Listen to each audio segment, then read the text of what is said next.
மலை சூழப்பட்ட ஊரில் இருந்தான் ஒரு சிறுவன். தினமும் வித்தியாசமானதை தேடிக்கொண்டிருப்பான். ஒரு நாள் தூசியான பனியில் மூடிய மலை பாதை ஏறினான். அங்கே ஒரு வித்தியாசமான முட்டை. அது அவனை மிரட்டவில்லை, மாடாக அது அழைத்தது போல. அவன் அருகே சென்று கைகளை நீட்டினான். அங்கேதான் ஒரு அதிசய பயணம் துவங்கியது. அந்த முட்டை சாதாரணமில்ல, அது ஒளிரும் ஒரு பொன் முட்டையான. அதனுடன் வந்தது ஒரு வாள், பெரிய டிராகன். ஆனா அது கோபம் இல்ல, மெதுவாக அமைதியுடன் அந்த முட்டையை தொட்டது, எதையோ சொல்ற மாதிரி. அந்த டிராகன் சிறுவனை தன் கண்களால் பார்த்து ஒரு வேண்டுகோள் வைத்தது, தயவு செய்து இதை காப்பாற்று போல. சிறுவன் சற்று தயங்கினான். ஆனா கடைசியில் முடிவெடுத்தான், நான் இதை காப்பாற்றுவேன் என்ற வாக்குறுதி. அவனுடைய வீடு செல்லும் பாதை எளிதல்ல. மழை பெய்தது, காற்று ஊதியது. ஆனாலும் அவன் அந்த பொன் முட்டையை பத்திரமாக கொண்டிருந்தான்.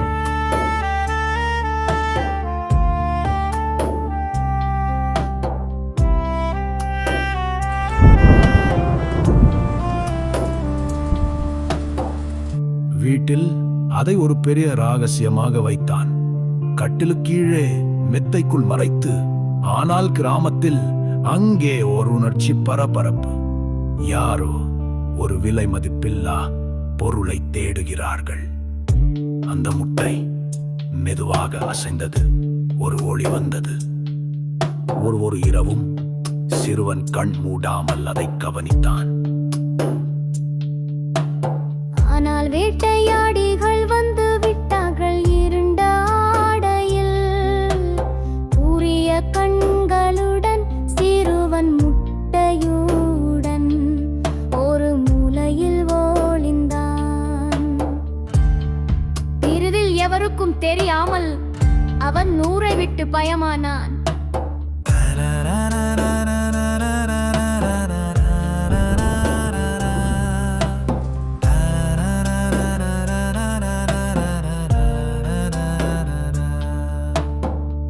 புயலான ஒரு இரவில் ஒரு சிறிய குகையில் சிறுவன் அந்த பொன் முட்டையை தன் மார்போடு அழுத்தி பிடித்திருந்தான். அதன் மேல் பிளவுகள் வந்தன. குளுமையான ஒளி. உட்புறம் இருந்து வெளியே வந்தது ஒரு குட்டி டிராகன். பொன்னிற கண்கள், சிறிய சிறகுகள். அதை பார்த்த சிறுவன் சிரித்தான், மெதுவாக தொட்டான். நீங்க இப்போது என் நண்பன், உனது பெயர் வற்றன் என்றான். நீ வலிமை மிக்கவன். நாள் கடந்த பிறகு வஜ்ரனும் சிறுவனும் ஜோடியாகிவிட்டார்கள். ஒரு பக்கம் விளையாட்டு, இன்னொரு பக்கம் அற்புதமான நட்பு. ஆனால் சும்மா போகவே இல்லை. வேட்டையாடிகள் மீண்டும் வந்தார்கள். டீஸ்மால் அவர்கள் நேராக டிராகனை தேட வந்தார்கள். அவனும் வஜ்ரனும் காடு முழுக்க ஓடினார்கள். மரங்களுக்கிடையே புழுதியான பாதையில், பயத்தில் ஆனால் ஒரு மித்தமாக. அப்போது வந்தார் ஒருவர், நீண்ட தாடி, தெளிந்த கண்கள் கொண்ட ஒரு முதியவர் அறிஞர். அவர் சொன்னார், இந்த டிராகன் கடைசி உயிருள்ளவன் இவன்தான். இதை காப்பது நீ செய்ய வேண்டிய பணி. பின்னர் அவர்கள் மூவரும் ஒரு மறைந்த பள்ளத்தாக்குக்குள் சென்றார்கள். அங்கே மர்மம், அமைதி, பாதுகாப்பு அனைத்தும் ஒன்றாக இருந்தன. இப்போது வஜ்ரன் பெரியவனாகிவிட்டான். சிறகடிக்கவும் வானத்தில் பறக்கவும் கற்றுக்கொண்டான். சிறுவன் அவனை பாராட்டி கழித்தான். ஆனால் வேட்டையாடிகள் மீண்டும் வந்தார்கள். இந்த முறை வஜ்ரன் தயங்கவில்லை. அவன் இப்போது வலிமையான டிராகன். போரை முடித்த பின் வானில் நம்மை ஆச்சரியப்படுத்தியவள் வந்தாள். வஜ்ரன் ஐ தேடி வந்தது அவனது வழியோன். அவர்கள் சந்தித்து கட்டியார்ந்தது. ஆகே ஒரு மகிழ்ச்சி நர்வ முறிவல் வஜ்ரன் வாலத்தை மமுக்கி பறந்தான்.